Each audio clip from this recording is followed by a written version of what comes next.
home, being able to work from home and do all like fun stuff. Have you like, what's the like one thing you kind of like, loved about the whole experience? I don't call it a pink elephant, but What girl?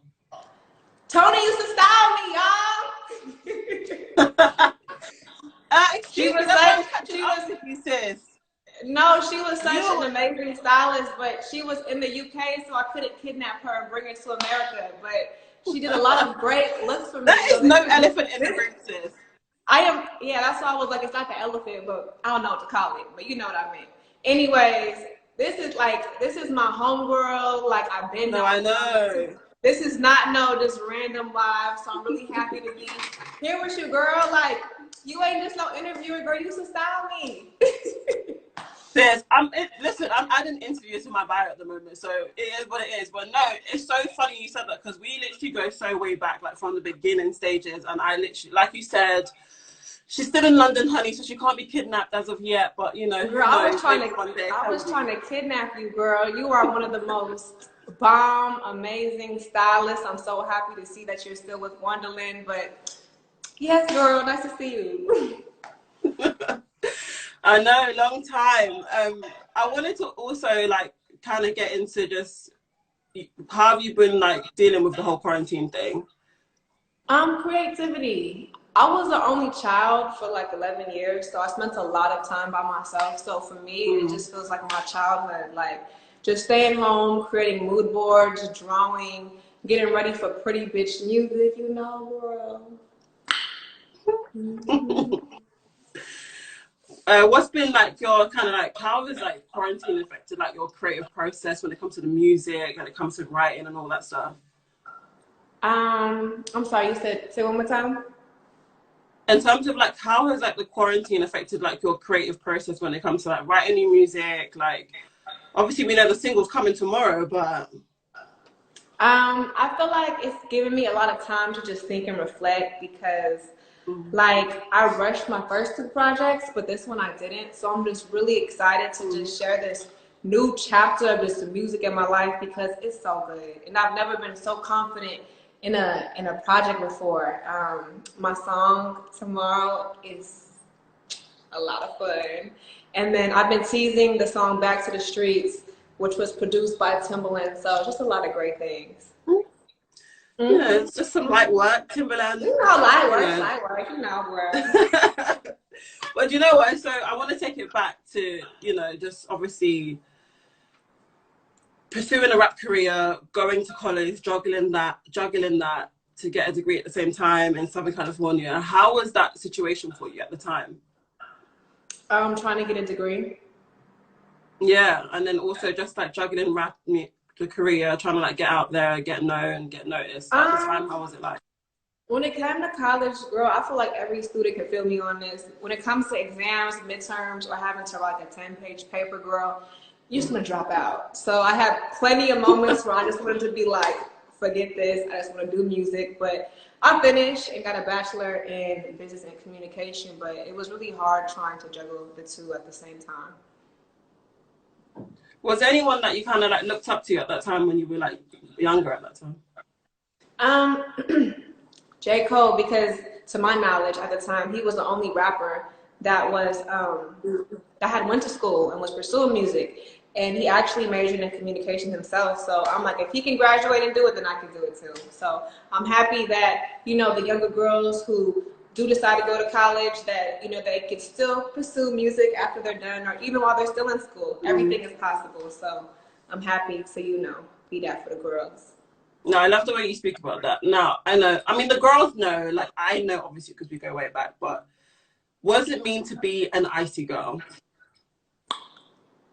So, icy girl. So, you know, when I wrote Icy Girl, I was dead broke. So, for me, being icy was like more so a mentality. Like, yeah, I got jewelry now because I can afford it, woozy, woozy, woo. But for me, icy was all about hustling.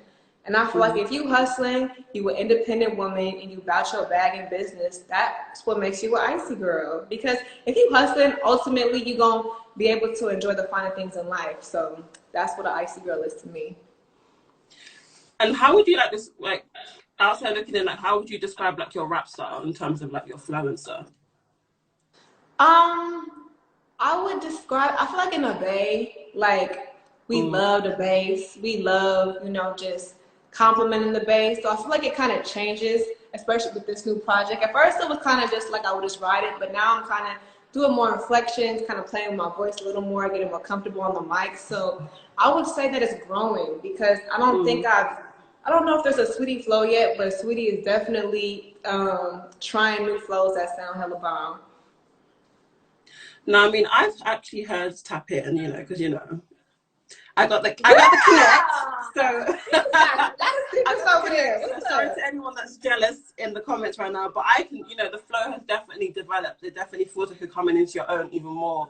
And you know, one of my questions was like, I just love how you're so kind of cheeky with the attitude when it comes to, you know, when you talk about ambition, when you talk about sex, when you talk about women being upfront with what they want and just being like confident, like, and also even just like setting high standards and just going for what you want as a woman. Like, why was that message like so important to you? It was important to me because as a little girl, like that's how the women in my family were.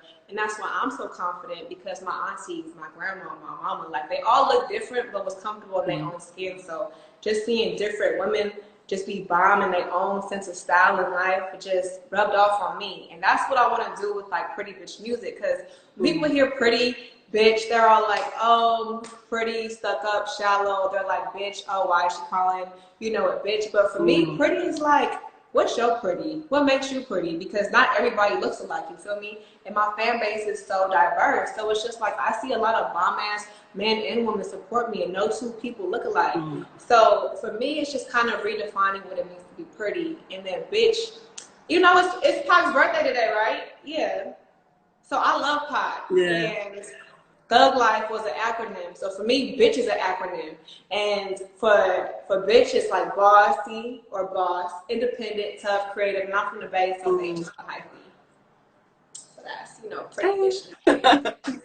No, but you know, I love how you talk about because I love how it's kind of like a reclaim of that word bitch. It's the reclaim of like the whole term being like a pretty girl, being a pretty bitch, and that's what you're good for. Do you know what I mean? I think it's nice how you've kind of flipped it on its head and taken that control to it. Being like a pretty bitch is hustling, that she's doing her thing, she's going for her dreams, and like you said, your fan base is so varied. Like I can see them all blowing up. Diverse. I can see them all blowing up in the comments saying how much they love you. How does it feel to obviously be in the new kind of wave of female rappers that are coming out? And you know, you've had such an amazing journey so far. In terms of like, you know, you're just yeah. It's In terms of exciting. just that whole empowerment wave.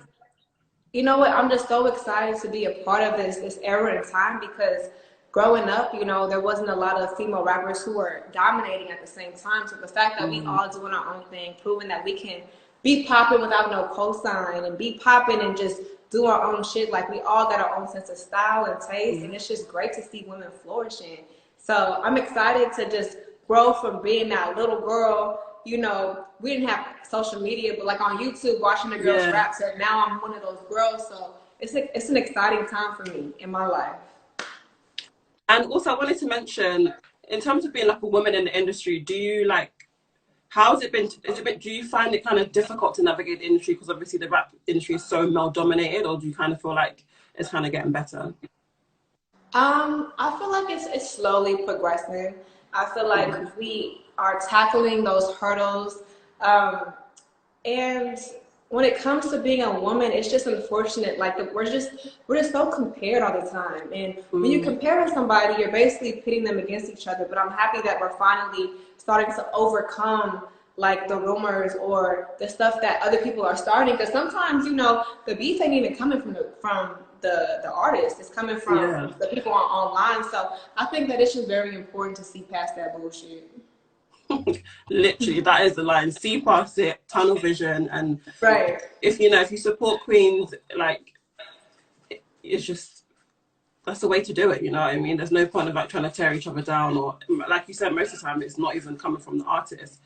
Right. I want to also talk about my type because let me tell you, every place I went, every club, whether I was in London, whether I was in LA, whether I was in New York, that song was just 2019. That song was just going through the whole, like, it was just a tune. And I just know me and my girls would hear that, like, at the club or whatever, like the whole club will go like super, super crazy. How was that even creating? When you were creating My Type, did you kind of know that it was going to be a moment? Did you just know when you were making it? I knew I loved it. It was the last song that I had added to the project, so I was like, I just need something that I want to turn up to, because I feel like the project was just missing something. So that's where My Type came in. But I feel like Tap In, girl.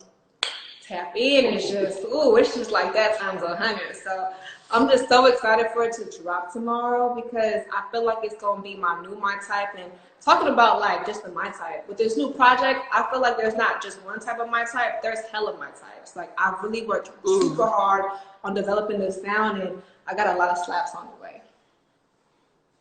I mean, we're ready, honey. We're ready, definitely ready. In terms of just like the bigger project, in terms of Pretty Rich Music, do you have anything that you're super, super excited about in terms of the project? Yeah, I have a workout song, and it's bomb. It goes like 1 and 2 and 3 and 4 and 2. Y'all fucking said us how. It's cute. It's fun. I need to do some sit-ups, to be honest. Right? No, because like when I'm in the gym, like I want to go to songs. So I was like, I need to make a workout song so that when I'm in the gym, I'm motivated. So that's where that came from. And I want to get into like more, some style questions. I know I'm going to pull up. Hey, girl. See, this is when I fell in love with Tony, y'all. This is when I fell in love with Tony. Throwback Thursday. Hey, girl. I want to talk about style. Yes, I want to talk about that's one of my favorite covers. And Tony was like, I think I had like broke my toe or something. Something I couldn't remember. You did break your toe. Yeah, something. And she was